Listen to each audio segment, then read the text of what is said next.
Hey, and welcome to Sudden Business New Year's Eve edition. It's still kind of a holiday, even though I'm at work. Some of y'all aren't at work. So I want to talk about holidays again. And every year around New Year's Eve, I think about a party I went to. You remember when you used to go to a party when somebody's mom and daddy wasn't home?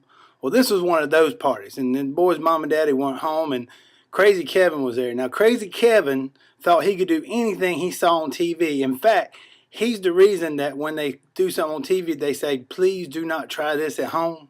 But he doesn't listen to that advice.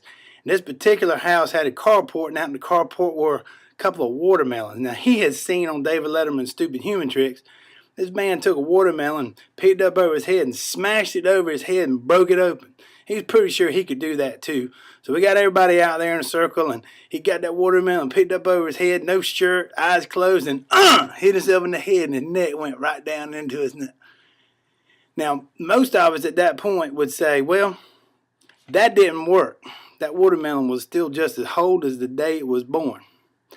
But instead of putting it down and saying, well, that didn't work, he lifted it back up over his head and said, and in rapid fire succession smashed that watermelon on his head about 10 times. It did not break until he fell and it hit the concrete and busted open.